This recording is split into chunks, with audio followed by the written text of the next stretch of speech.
Hello friends, I am Dr. Harshil Desai. Today we'll be talking about drug-coated balloons, which are also known as drug-eluting balloons in cardiology. So we'll be talking under following heads: history, DCB components, types of drugs in DCB, mechanism of action, indications in coronaries, and indications in peripheral arteries. So we'll first go through the history. In 1977, Andreas Grunzig first performed PTCA. After that, in 1988, bare metal stents were introduced. To overcome the incidence of restenosis, the drug-eluting stents were introduced in 2002-2003. The limitations of DES are: the metallic stent is the presence of foreign material can cause vascular inflammation, hypersensitivity, neoatherosclerosis, and subsequent stent thrombosis.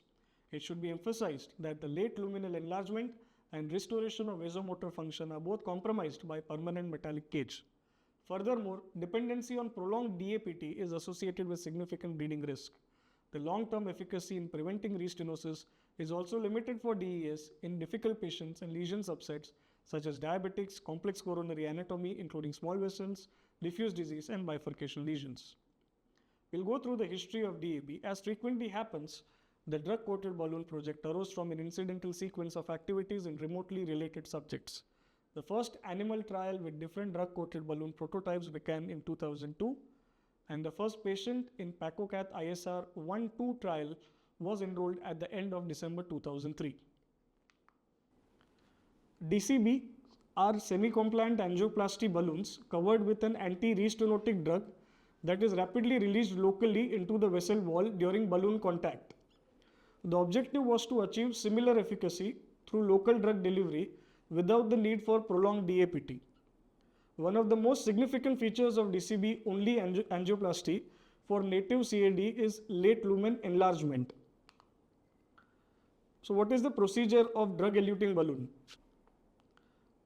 Similar to drug-eluting stent PCI, aggressive lesion preparation is mandatory when considering drug-coated balloon treatment.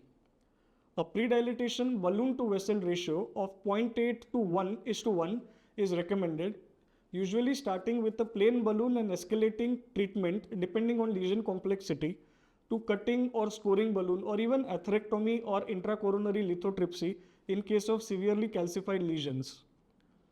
Once the bed preparation is done, in the absence of flow-limiting dissection and a residual stenosis of less than 50%, DCB adapted to the reference vessel diameter with a balloon-to-vessel ratio of 0.8 to 1:1 can be inflated to its nominal pressure for at least 30 seconds and ideally to 1 minute.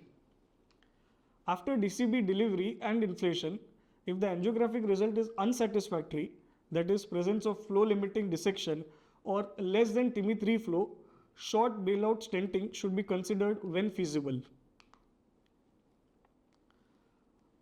So this is the mechanism of drug-coated balloon. So it acts by two effects. One is the mechanical effect, which is due to the balloon inflation, and second is the drug effect, which causes late lumen expansion. So what are the main components of drug-coated balloon? So there are three components. One is the drug, second is the coating, and the third is the balloon catheter. So the drug, there can be immediate transfer in the drug component depends on immediate transfer into the vessel wall, prolonged retention into the vessel wall, and it should have no systemic side effects. Coating, homogeneous coating thickness and drug concentration along the balloon surface.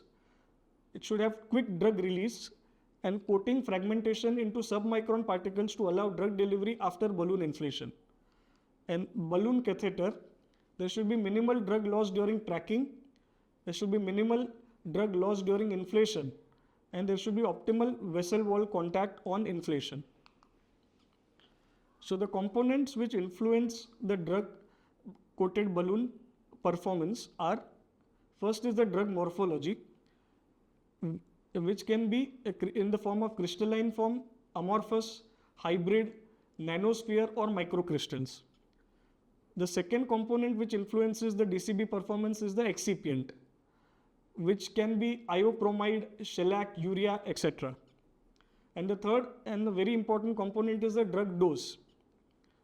And the drug can be a paclitaxel or sirolimus, and the dose can be a low dose or high dose. So this is the classification of drug-eluting balloon. The first generation drug-eluting balloon is paclitaxel based and it has crystalline coating.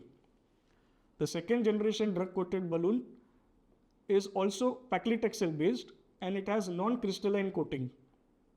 And the third generation drug-coated balloon has nano encapsulation or a microcrystalline coating, and the drug is sirolimus. So paclitaxel versus sirolimus. Paclitaxel is a cytotoxic drug. It has narrow therapeutic range, but the advantages of paclitaxel are it has fast tissue absorption and long tissue retention. As compared, sirolimus drug is cytostatic in mechanism of action. It has wide therapeutic range, and the disadvantages of sirolimus are it has slow tissue absorption and short tissue retention. So the dose of paclitaxel in DCB are 0.4 mg for CAD and 5.5 mg for peripheral artery disease. Whereas for sirolimus, the dose is 0.2 to 0.6 mg for CAD and 1.6 to 6.4 mg for peripheral artery disease. Now the efficiency of DCB can be increased by following. One is adequate lesion preparation. Second is ensure 1:1 sizing between vessel and DCB. Third is transfer time from access sheath to DCB inflation must be short. And last is single prolonged inflation till recommended time of 30 to 60 seconds. Now we'll be talking about indications of DCB. So coronary indications are, the most common indication for DCB is for in-stent restenosis. The second most common indication for DCB is de novo small coronary artery disease. And other indications are de novo large coronary artery disease, bifurcation lesions, diffuse CAD, patients with diabetes mellitus, high bleeding risk patients, and acute coronary syndrome. Now we'll elaborate DCB in in-stent restenosis. Now, bare metal stent in-stent restenosis, the pathogenesis is by excessive neointimal proliferation, that is neointimal hyperplasia. Whereas in drug-eluting stent ISR, it is a result of anti-proliferative drugs' insufficient effect or failure to function, that is late neoatherosclerosis. So there are different pathogenesis. So PACOCATH ISR 1+1 and 2 trial, in this study, patients with single BMS ISR were randomized to PACOCATH, which is a drug-eluting balloon, versus standard balloon angioplasty. There was significant reduction in late luminal loss and binary restenosis at 6 months with DCB compared to standard angioplasty, translating to lower target lesion revascularization and MACE. A sustained clinical benefit was demonstrated for the combined group of patients for PACOCATH ISR 1 and 2 up to 5 years with no sign of late catch-up of TLR. Of interest, there was no stent thrombosis up to 5 years despite only 1 month of DAPT. Second study is PEPCAD-2. Using the sequent please, paclitaxel eluting DEB, the study demonstrated non-inferiority to Taxus DES stent in treating BMS ISR.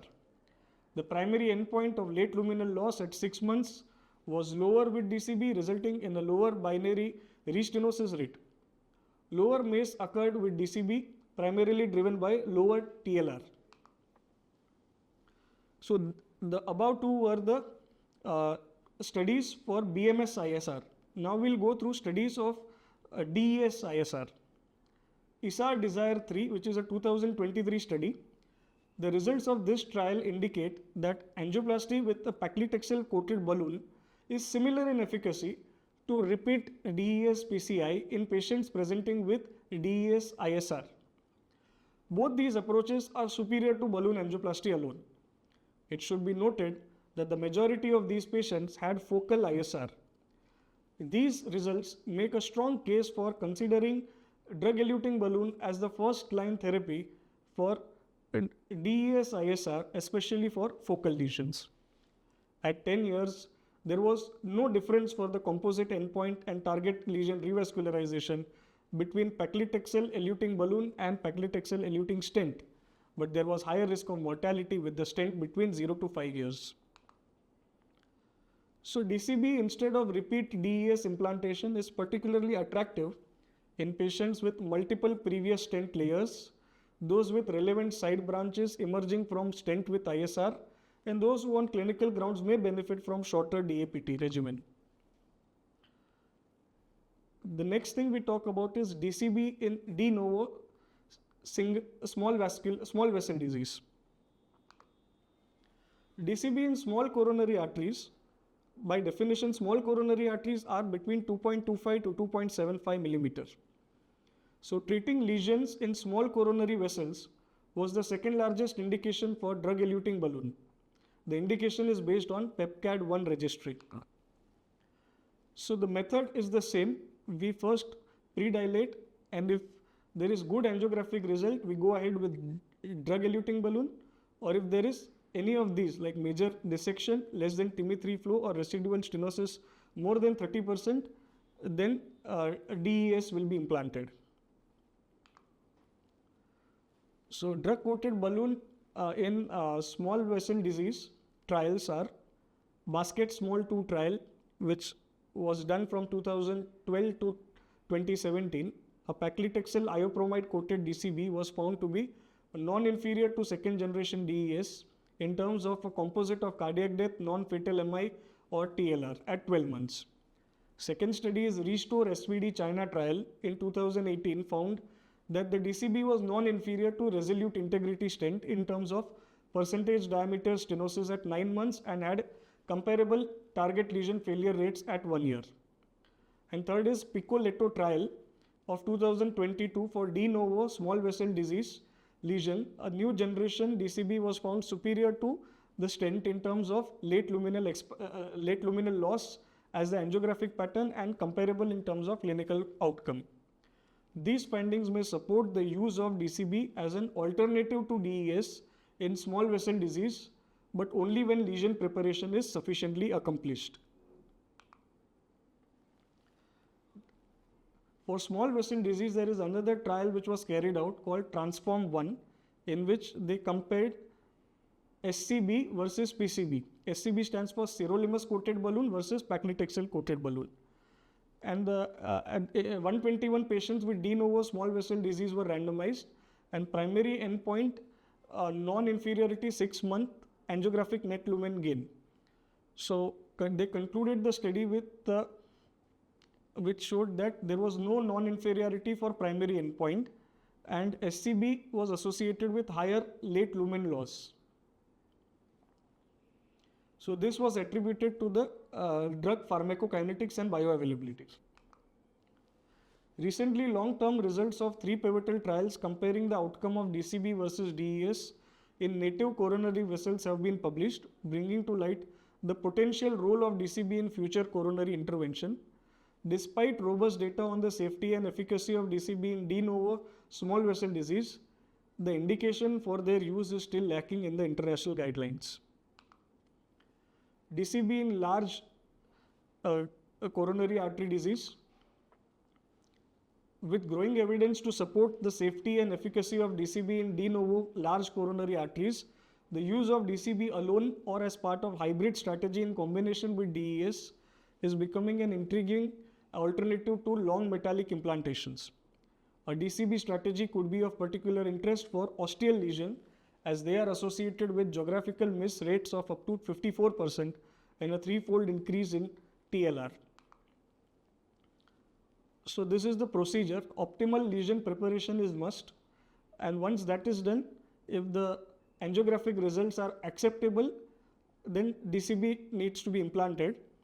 Otherwise, if there is suboptimal angiographic result, then DES needs to be implanted. So DCB trials for de novo large vessel CAD. The results of REC cage-free trial, which is a Chinese trial, indicate that the paclitaxel coated balloon did not meet the criteria for non-inferiority for CV outcomes, at 2 years compared with traditional DES. And in fact, it appeared to be inferior for multiple CV endpoints, particularly for the need for repeat revascularization. Today, large randomized studies comparing DCB and DES in large coronary arteries are lacking, but different studies like Transform 2, Solution and DCB LVT are ongoing, and they are enrolling thousands of patients and comparing DCB versus DES.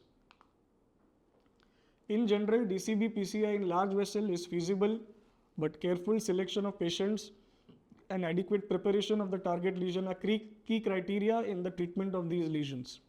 While the evidence suggests the potential effectiveness of DCB, it is important to interpret the results with care, considering the variability in study dimensions and patient characteristics, and only the incoming large randomized clinical trials will clarify if the DCB technology will be a new option for treatment of patients with large vessel coronary atherosclerosis. Till then, DES should remain the preferred treatment for this patient population. Next, we'll be talking about DCB in bifurcation lesions. The bifurcation lesions represent another attractive scenario for the use of DCB, either alone or as part of hybrid strategy, such as DES in the main vessel with DCB for the ostial side branch, as it could spare the patient unnecessary stent implantation in the vulnerable anatomical location, which frequently leads to geographical miss or a further two-stent strategy. So there are two DCB strategies for treatment of bifurcation lesions. One is DCBs in both main branch and side branch, and second is DCB in side branch, whereas DES will be implanted in the main branch. In DCB only PCI, in de novo bifurcation lesion with side branch of more than 2 mm, there were low rates of restenosis and target lesion revascularization, and this approach was superior for Medina class 011 lesions in a RCT compared with angioplasty alone.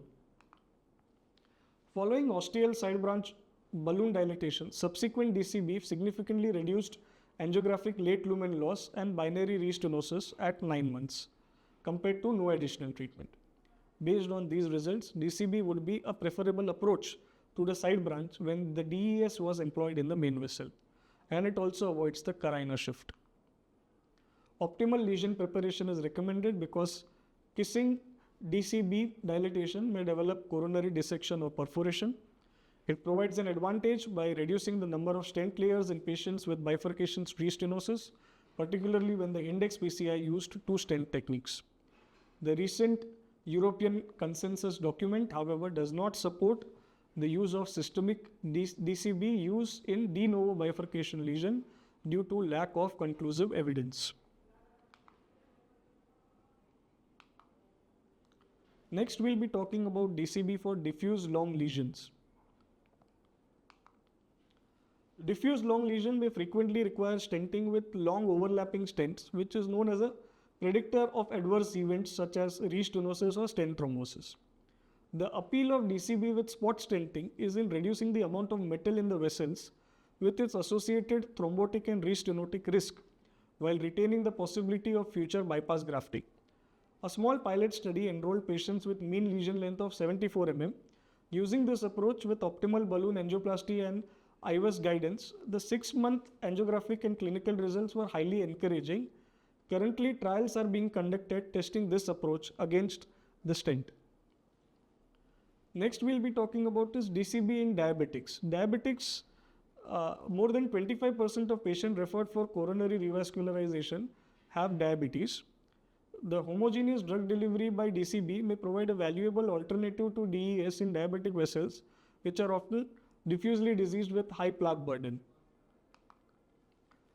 Next, drug-coated balloon in high bleeding risk patients.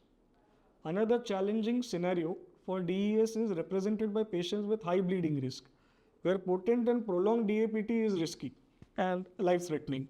In fact, bleeding after PCI has been identified as a strong independent predictor for 1-year mortality in several reports. A DAPT duration of 4 weeks following the DCB use in de novo lesion has always shown good results in both stable and acute setting, and expert consensus documents support this strategy. Next is DEB in CTO. The theoretical advantage of non-polymeric paclitaxel delivery over polymer-based DES was tested in PEPCAD CTO trial. Following successful recanalization and balloon dilatation of native CTO, the entire lesion length was covered with bare metal stent followed by sequent please, which is a DEB treatment in the stented segment and beyond the stent edges. Angiographic and clinical restenosis achieved by BMS plus DCB strategy was no different from matched patient treated with Texas stent. Moreover, no stent thrombosis was reported up to 1 year with 3 months of DAPT. So these findings highlight the exciting prospect of using DCB in more complex lesions, especially in patients intolerant to prolonged DAPT.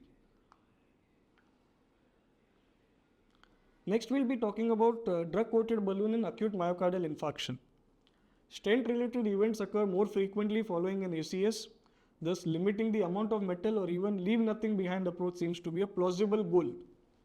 DCB treatment in acute myocardial infarction has led to disappointing results. A small pilot trial using sequent please with BMS resulted in unacceptably high rate of revascularization, which was 17%, and vessel thrombosis of 6% at 1 year. The pharmacokinetics of drug uptake in ruptured plaques and in presence of thrombus remains unknown and requires further evaluation. DEB are not recommended in acute myocardial infarction. So now we'll be talking about drug-coated balloon in peripheral interventions. Femoropopliteal arteries, the superficial femoral artery is subjected to multidirectional mechanical forces.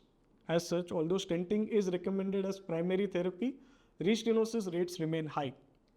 DES have so far failed to demonstrate efficacy over BMS in long lesions. Non-polymeric paclitaxel DES may have a role in shorter femoropopliteal lesion where stent fracture risk is lower. A DCB approach appears attractive in more diffuse lesions, and initial studies show DCB to be more effective than and as safe as standard angioplasty.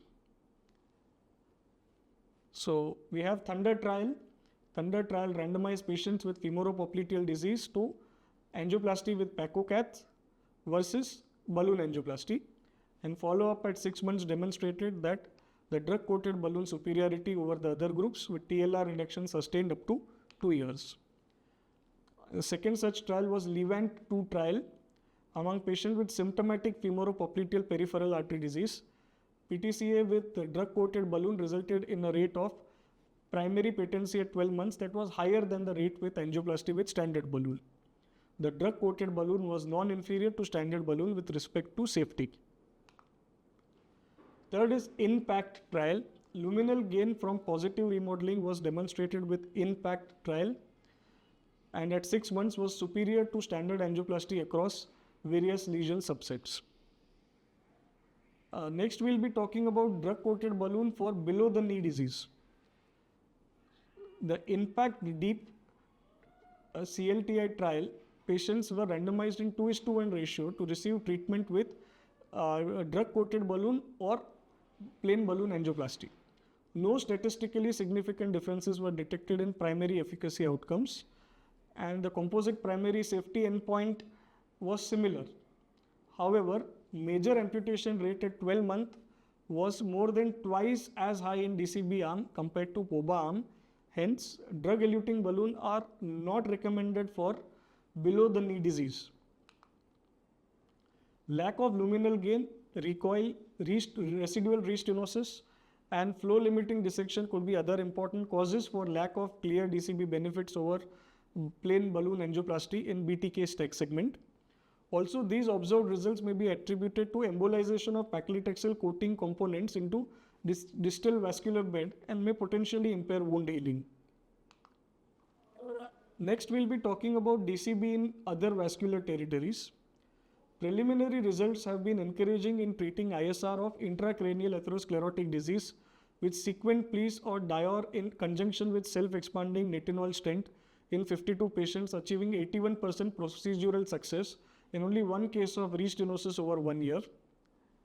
Next, the case report documented successful treatment of subclavian artery ISR using freeway DEB in conjunction with cutting balloon. Another small randomized trial demonstrated success of INPACT DCB in improving 6-month primary patency of stenosis dialysis AV fistula or grafts over standard balloon plasty. These examples present exciting new directions for future DCB applications. So, in conclusion, while this new technology has established its efficacy in treating coronary ISR, especially BMS ISR, data for other indications are limited to a few small randomized trials and registries.